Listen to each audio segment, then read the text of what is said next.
ACB వలలో 100 కోట్ల చేప భారీగా అక్రమాస్తులు కూడబెట్టిన ఇబ్రహీంపట్నం డివిజనల్ అడ్మినిస్ట్రేటివ్ అధికారి శ్రీనివాస్ రెడ్డి. ఏసీబీ తనిఖీల్లో బయటపడ్డ మొత్తం ఆస్తులు కుటుంబ సభ్యుల పేర కూడబెట్టిన అవినీతి అధికారి 2009లోనూ అరెస్ట్ అయ్యి జైలుకు వెళ్ళొచ్చినా మారని తీరు. అలవాటు పడ్డది. ఏదైనా అలవాటు పడ్డది అంటే అది మానదు. ఇది కూడా అదే. అంటే ఈ అధికారులు ఏం చేస్తున్నారంటే విపరీతంగా ఈ రెవెన్యూ డిపార్ట్మెంట్లో విపరీతంగా లంచాలకు తెగబడి రైతులని కూడా వాళ్ళకు అసలు వీళ్ళ జీతాలకు ఆ వచ్చే వాళ్ళకు అసలు వాళ్ళతోని కంపేర్ చేసుకుంటే వీళ్ళకి సిగ్గుండాలి. వీళ్ళకు ఉన్న ఆస్తులు కంపేర్ చేసుకుంటే ఆ వచ్చినోనికి రోజు కూలీ చేసుకుంటున్న దగ్గర కూడా లంచాలు అడుగుతారు ఈ సిగ్గుమాలినోళ్ళు. అందుకనే ఇప్పుడు ప్రభుత్వం ఏదైతే చేస్తున్నదో ఇటువంటివి నిజంగా అసలు చాలా సూపర్గా చేస్తున్నది. వీళ్ళే కాదు, ఇంకా చాలామంది ఉన్నారు. ఎక్కడెక్కడంటే ఇప్పుడు ఇటువంటి వాళ్ళని పట్టుకుంటుంది, ఈ అవినీతి చేసిన అధికారులను పట్టుకొని జైలుకు పంపిస్తున్నది. మరి ఇంకా నెక్స్ట్ ఇంకేం చర్యలు తీసుకుంటుంది అనేది చూడాలి. ఎందుకంటే చాలామంది ఈ డిపార్ట్మెంట్లలో ఉన్నారు.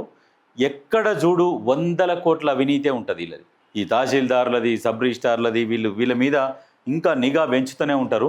అయితే ఇంకొక విషయం ఏంటంటే లంచం తీసుకుంటూ దొరికిన జీపీఓ ఫీల్డ్ సర్వే నివేదిక పాస్బుక్ విషయంలో డబ్బుల డిమాండ్ ముందస్తు సమాచారంతో పట్టుకున్న ఏసీబీ అధికారులు. లంచం తీసుకుంటూ దొరికిన జీపీఓ.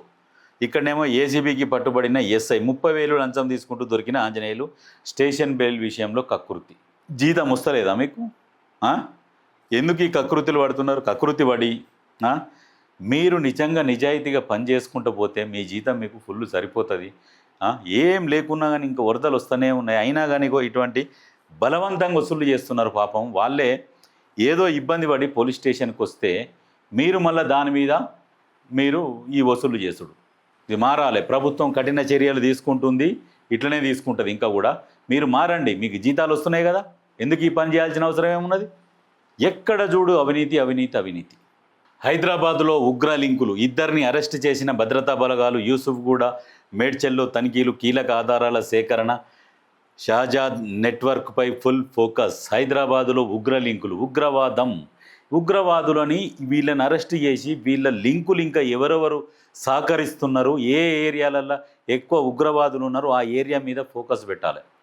ఈ ఉగ్రవాదం ఎట్లా అంటే చెట్టుకు చెదలు పట్టినట్టుగా ఉంటుంది.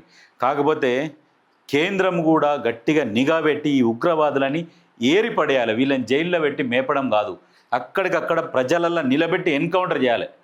ఇటువంటి కొడుకులని ఎన్కౌంటర్ చేస్తే ఆ ఎన్కౌంటర్ చూసి ఒక్కనొక్కని లాగులు తడవాలి. కేంద్ర ప్రభుత్వం ఇటువంటి పనులు చేయాలి. ఉగ్రవాదులని దేశం కోసం ధర్మం కోసం అంటారు కదా, దేశం కోసం ధర్మం కోసం దేశాన్ని కాపాడడం కోసం ఇటువంటి ఉగ్రవాదులని ఏరిపరేయాలి.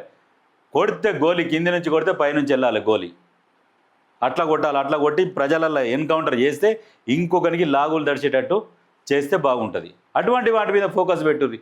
ఎంతసేపటికి వీటి మీద వాటి మీద కాదు, ఇటువంటి పనులు చేస్తే ప్రజలు మిమ్మల్ని మెచ్చుకుంటారు.